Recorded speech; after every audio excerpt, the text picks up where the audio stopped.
So, Ollie, we've looked at how migration has become a political hot potato in various countries on the continent.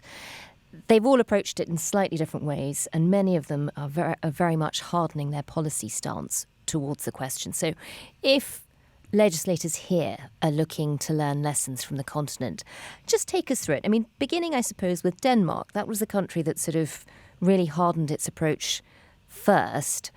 Tell us about some of the laws they introduced. Yeah, so basically, if you want to have a restrictive immigration policy, there are three components to it. There are your border controls, how you stop people coming into the country.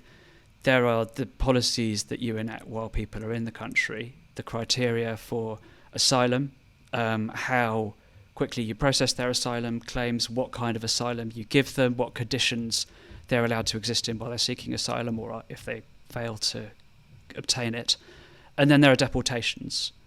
And broadly speaking, Denmark has pursued all three of them with a really remarkable degree of determination for a Western European country.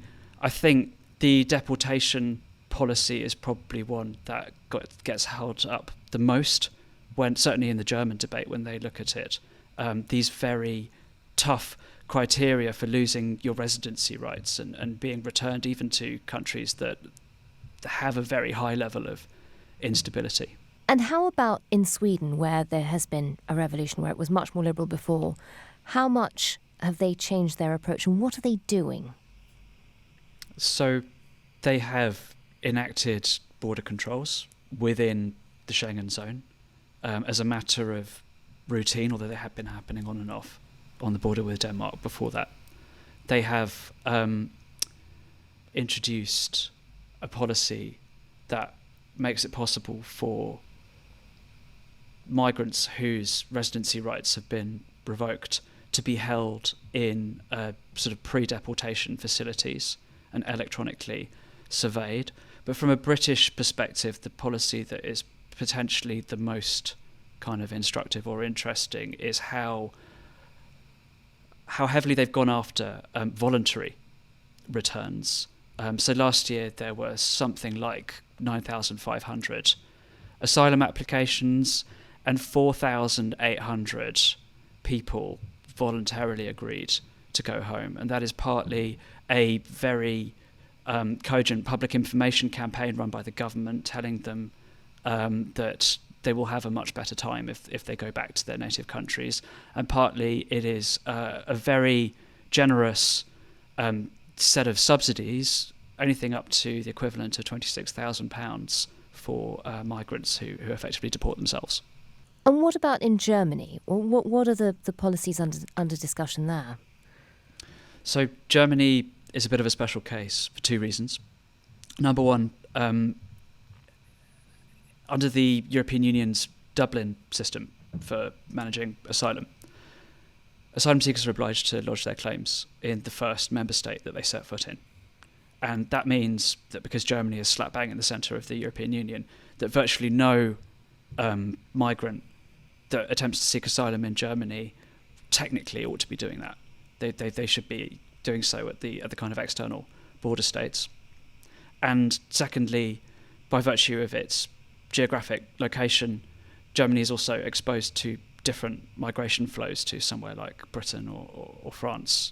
So it's benefited tremendously from Poland effectively shutting down the eastern EU border with Belarus. It's benefited enormously from a gigantic drop in migration along the Balkan route, which in turn has a lot to do with developments upstream in Turkey and Syria. But its policies have effectively been to, first of all, introduce supposedly temporary border checks and then extend them across its entire land frontier, which is with 9 neighbouring states, covers about 2,300 miles, and then to progressively tighten the criteria for who can get through. And so after Merz was elected Chancellor by the Bundestag in May, one of his first acts was to issue an order that the country was in a migration emergency, and as a result it could suspend standard EU procedure and reject almost all categories of asylum seeker at the border. So Wow. the police will stand there and tell them to go back, and they will take their names and their fingerprints so that if they are at a later date found to have snuck back into Germany, they can be deported. That has resulted in a increase in the number of people being turned back. It's not been a gigantic increase. It's been about sort of 40 or 50%, because the measures that were there before were already pretty tough. It has also resulted in a lot of people smugglers and other kinds of smuggler getting caught, and it has upset some of Germany's neighbours no end. I can imagine. Presumably they're now getting an influx of people who aren't making it into Germany. Ollie, in a way, I suppose that highlights the difficulty of trying to learn lessons from the continent.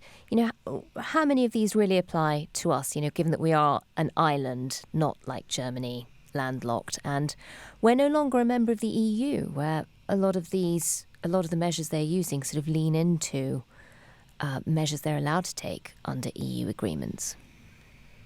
It's a question I've been asking myself a lot over the past few weeks, particularly as immigration and asylum have become such salient issues in both Germany and Britain. And I think the answer is you have to go back to that tripartite division of restrictive immigration policy. In terms of border controls, it's almost a kind of technical area where, because of Britain being an island and not in the European Union, there are sort of certain policing techniques and legal instruments that you can look at, but it's very hard to get kind of one-to-one transferable lessons.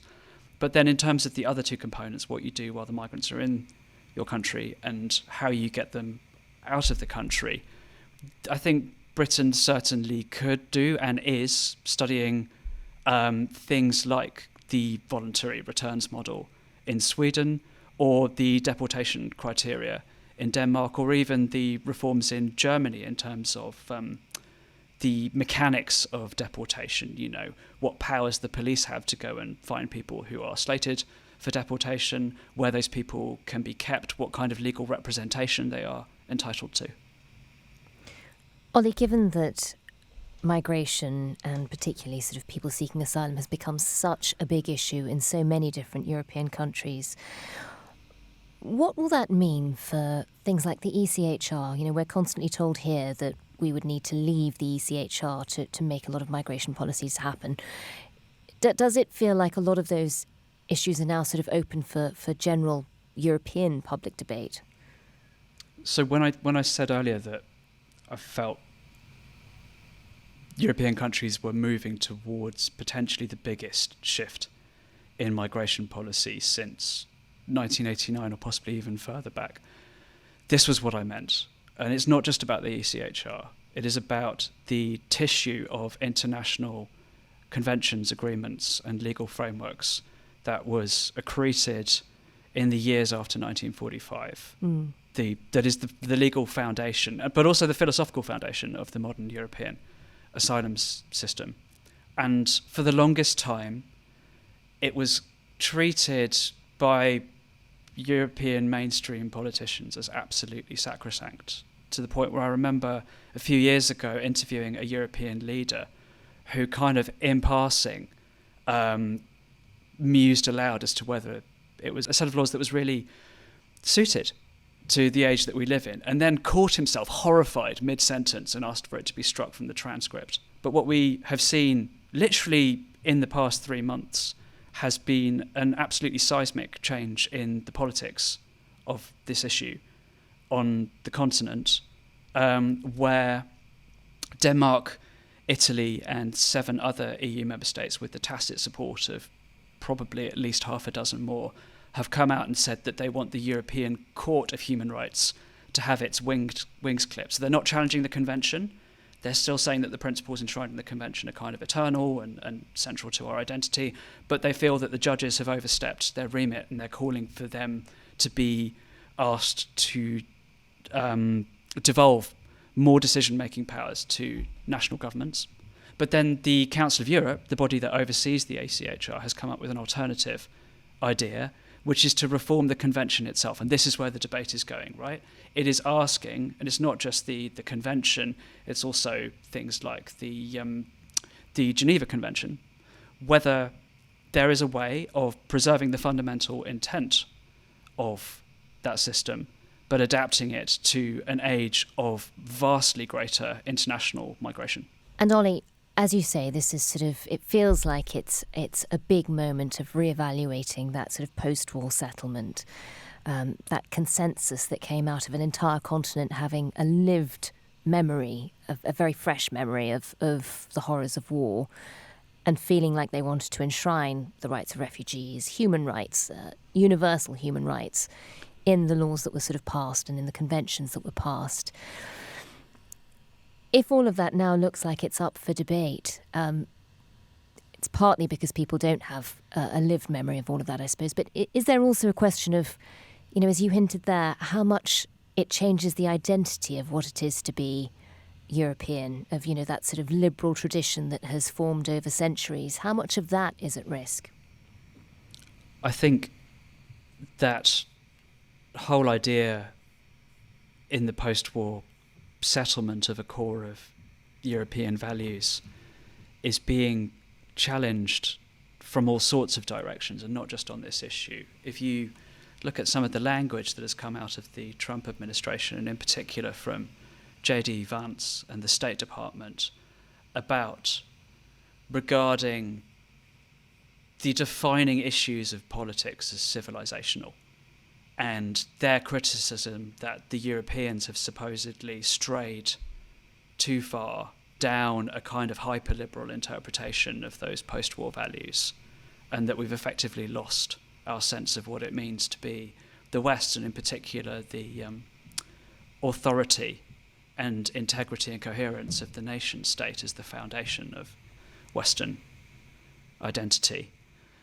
You can definitely see how that set of understandings is coming under, I would say, unprecedented pressure within my lifetime.